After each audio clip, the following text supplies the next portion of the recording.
Salut. L'état d'urgence sanitaire a été voté jusqu'au mois de juin. C'est passé comme une lettre à la poste sans que nul ne s'en trouve particulièrement ému. Pourtant, les faits sont d'une extrême gravité. De quoi s'agit-il? L'état d'urgence sanitaire, c'est la possibilité de suspendre nos libertés sur la seule volonté gouvernementale. C'est la possibilité de décréter le confinement total ou partiel, le couvre-feu. L'état d'urgence sanitaire, c'est la possibilité aussi d'interdire de circuler, de se réunir, de manifester. C'est la possibilité de restreindre l'ouverture ou d'imposer la fermeture d'établissements recevant du public. Tout cela sans contrôle parlementaire. Le Parlement est mis hors jeu. Les députés acceptent visiblement de ne plus compter pour rien, de se faire harakiri. L'état d'urgence sanitaire, c'est la démocratie qui est bafouée, tout simplement. L'état d'urgence sanitaire, c'est jusqu'au 1er juin, avec ensuite possibilité de remettre le couvert évidemment jusqu'en décembre, et peut-être plus encore. À quoi ça sert en fait ? Eh bien, en plus de voir nos libertés attaquées, ce sont les vraies questions qui sont évacuées. L'état de notre système hospitalier, par exemple. L'état des soins, l'accès aux vaccins et leur validité. Les lits d'hôpitaux aussi. L'absence de moyens. La fermeture de services ou carrément d'hôpitaux entiers, contrairement à tous les discours tenus. Des personnels pressurisés, épuisés, méprisés. La démocratie, nos libertés, nos droits, dont le droit au travail, sont en péril. Regardez bien. Ces lois d'urgence censées être limitées dans le temps, censées en fait n'être qu'un mauvais moment à passer, eh bien ces lois d'urgence sont peu à peu inscrites dans la loi tout simplement. Ce qui devait n'être qu'exceptionnel devient permanent. Cela a commencé avec le terrorisme, puis s'est poursuivi avec le Covid. Le 13 novembre 2015, c'est François Hollande, dont Macron était alors ministre, qui, dans la foulée de la politique de Nicolas Sarkozy, déclarait l'état d'urgence. Depuis, ça n'a plus arrêté. Macron a pris le relais.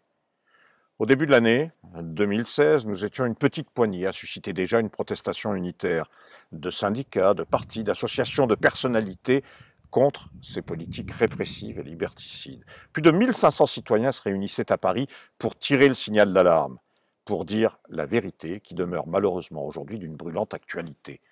Oui, d'une brûlante et tragique actualité. Il me revenait alors de clore cette assemblée publique.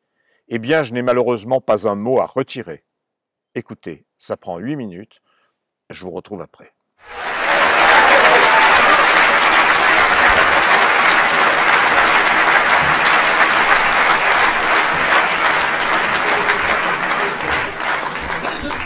La parole est maintenant à Jacques Cotin, journaliste et réalisateur. Chers amis, ce ne sont pas les historiens qui me contrediront.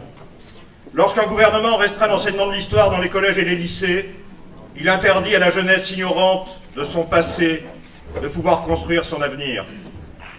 L'opinion publique serait favorable, nous dit-on, à l'état d'urgence. Mais de quoi s'agit-il?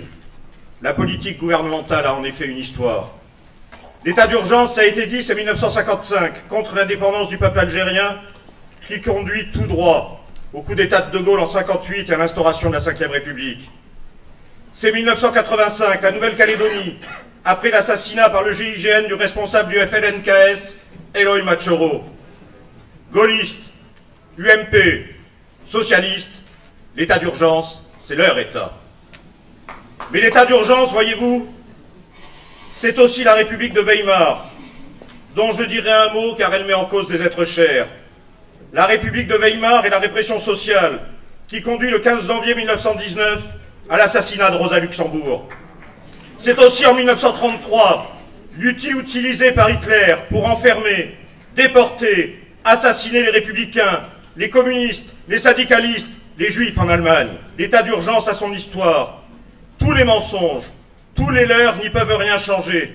Ainsi la déchéance de nationalité, mesure symbolique mise en avant pour éviter le débat sur l'état d'urgence, mesure très pratique. C'est l'UMP, c'est Sarkozy 2010, c'est le Front National, c'est Le Pen père, c'est Le Pen fille, mais c'est aussi Pétain, c'est aujourd'hui le Parti Socialiste. L'état d'urgence promulgué par le gouvernement Hollande s'inscrit dans cette lignée. Il s'agit de renforcer le caractère autoritaire de la Ve République en limitant les libertés fondamentales, liberté associative, liberté syndicale, liberté politique. Les exemples ont été donnés, ils ne manquent pas. Mise à résidence, non de terroristes, mais d'opposants. Perquisition la nuit, près de 3000, hors de tout contrôle judiciaire, pour des résultats négligeables. Interdiction de manifestation, c'est bien le système qui engendre les inégalités, la misère, la pauvreté que l'état d'urgence de messieurs Hollande et Valls défendent. Car regardons-y de plus près. En même temps qu'il promulgue l'état d'urgence, il donne des indications précises, non équivoques. L'affaire de la chemise d'Air France, immédiatement Manuel Valls traite les salariés de voyous. Des voyous, ceux qui refusent des milliers de licenciements, qui refusent la misère annoncée pour des milliers de familles. L'affaire Goodyear, la direction de la multinationale retire sa plainte. Les demandes de l'encadrement retenues quelques heures la retirent aussi. Mais le parquet, le représentant du gouvernement dans le prétoire, maintient l'accusation et obtient en première instance la condamnation. C'est une première que nous offre ce gouvernement, la condamnation donc des ouvriers qui, là encore, n'ont commis qu'un seul crime que de combattre pour sauver leur emploi, sauver leur usine, sauver leur vie, tout simplement. Procès d'intention de ma part? Non, simplement réalité des faits.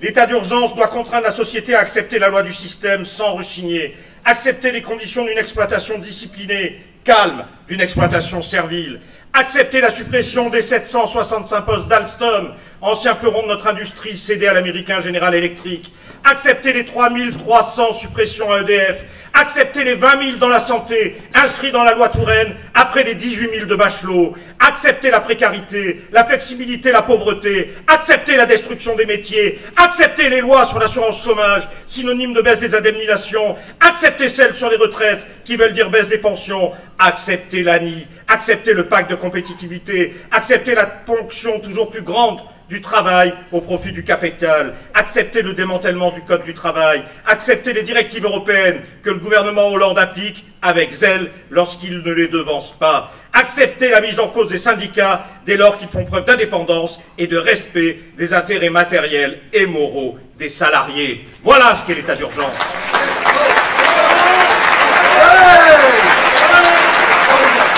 Écoutez bien leur discours. Écoutez bien leur discours. C'est le ministre Le Foll qui condamne les Français qui ne sont jamais contents, paraît-il. C'est le ministre Macron, pour qui la vie d'un patron est plus difficile que celle d'un salarié. C'est le ministre Le Guen qui, au lendemain du rejet par les principaux syndicats du travail le dimanche, à la FNAC, déclare qu'il y a trop de syndicats en France. Voilà donc le vieux rêve. Voilà donc le vieux rêve que la Ve République n'est pas parvenue jusqu'à aujourd'hui à vivre pleinement. Intégrer les syndicats à l'État pour appliquer sans résistance la politique décidée par le gouvernement et l'Union européenne. L'état d'urgence doit nous mettre au pas. Tel est l'objectif. Exagération de ma part? Non. Lorsque les députés ont à une quasi-unanimité voté l'état d'urgence, à l'exception de quelques-uns qui ont gardé la tête haute et ont sauvé l'honneur, le gouvernement a prétexté un état d'urgence à visage humain. La preuve, disait-il, le respect de la presse, de sa liberté. Alors, chers confrères, vous qui êtes dans la salle et vous qui êtes ailleurs, prenez garde. Si les rédactions sont épargnées dans la loi, les domiciles des journalistes, comme celui d'ailleurs des députés, peuvent être à tout moment perquisitionnés. Et lorsqu'on sait qu'un dossier important ne vous quitte jamais, alors la boucle est bouclée. L'état d'urgence est bien conçu comme un vaste plan de réduction des libertés fondamentales. S'il était tragique, les arguments seraient risibles. Alors que les services publics de proximité sont fermés les uns après les autres, les hôpitaux sont un bon exemple, voilà que le ministre Cazeneuve, dans la foulée de Valls, annonce l'objectif. Des forces d'intervention, dit-il, des forces d'intervention implantées sur le territoire pour être opérationnelles dans un délai maximum de 20 minutes en tout endroit. Alors, une question. Opérationnelle en 20 minutes en tout endroit, mais pour intervenir où et en quelle occasion? Contre les ouvriers qui revendiquent, contre les ouvriers qui occupent leur usine, contre les ouvriers qui discutent de force avec leur patron, contre les étudiants qui manifestent, contre les paysans qui refusent de crever. C'est cela qui nous prépare.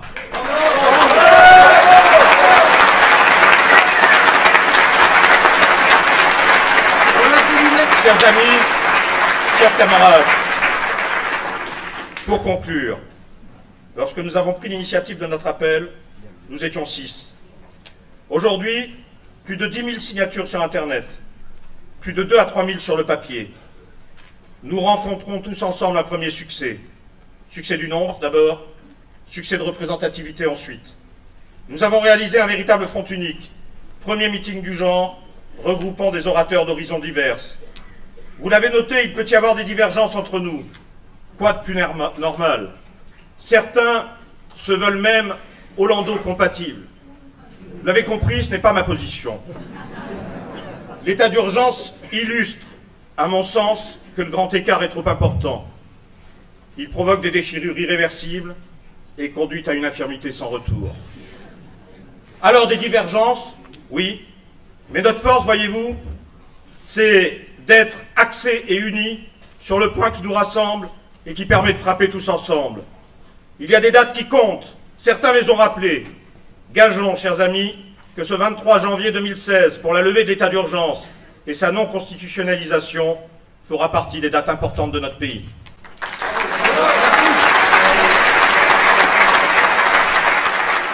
Voilà où on en est. Cette unité réalisée il y a 5 ans déjà pour la défense de nos libertés devrait sans exclusive s'imposer à nouveau. Plutôt que de s'occuper de leur petite chapelle, les responsables politiques, syndicaux, associatifs feraient bien mieux de reprendre le flambeau des libertés menacées, de s'unir, de mobiliser comme nous le faisions à quelques-uns seulement il y a 5 ans. On a coutume de dire en effet qu'il est toujours facile à n'importe quel pouvoir de supprimer des libertés, mais qu'il est toujours beaucoup plus difficile pour le peuple de les regagner. Voilà pourquoi le signal d'alarme mérite d'être tiré et inscrit dans l'histoire récente, dans la continuité. Bon, vous pouvez me retrouver ainsi que quelques amis sur le site asocial. Et avant de nous quitter, je vous invite à cliquer sur le petit pouce pour permettre à cette vidéo d'être référencée, aussi à partager pour faire connaître cette chaîne. Nous ne pouvons compter que sur nous-mêmes. Enfin, si ce n'est déjà fait, à vous abonner, évidemment, en cliquant par là, quelque part sur l'écran. Voilà, bon, c'est tout pour le moment. Allez, portez-vous bien, à la prochaine.